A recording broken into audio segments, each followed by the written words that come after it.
Je m'appelle Chesmut Pert. Je vivais dans la région de Thèbes, alors capitale de l'Égypte pharaonique, il y a 800 ans avant Jésus-Christ. J'exerçais des fonctions sacerdotales et mes titres de vénérable et de maîtresse de maison attestent de mon statut social élevé. Je suis arrivée à Genève en 1824. J'étais un curieux cadeau fait par Pierre Fleuret, un marchand genevois actif au Caire, qui avait souhaité donner au musée académique, un des musées ancêtres du musée d'art et d'histoire où je repose aujourd'hui, une momie, car j'en suis une. Et c'est au mois d'août que devant un parterre de savants dans les locaux de ce même musée, on m'a démaillotée par intérêt scientifique pour comprendre comment mon corps avait pu se conserver toutes ces années. Je n'étais plus une momie après ce démaillotage, juste une dame morte exposée au musée depuis des siècles.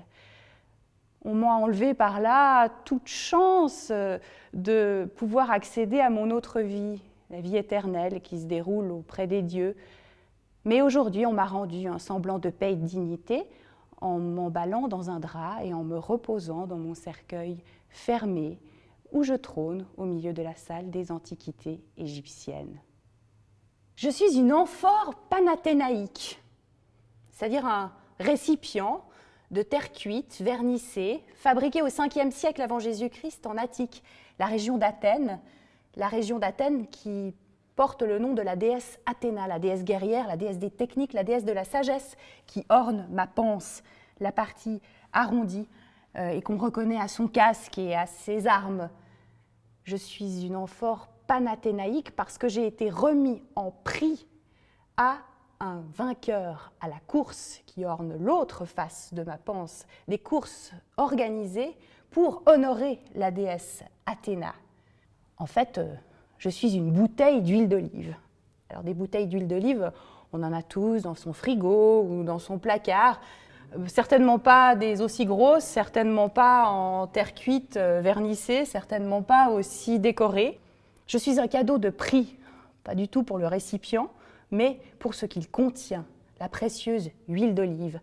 Je suis arrivée à Genève au XIXe siècle, achetée par un collectionneur, Walter Voll, un Genevois, qui avait réuni des objets antiques, mais aussi d'autres œuvres d'art, et qui avait même son propre musée dans la vieille ville, un des musées ancêtres du musée d'art et d'histoire, où je suis aujourd'hui conservée et exposée au public dans une vitrine en plexi, à côté d'autres vases, à côté de statues.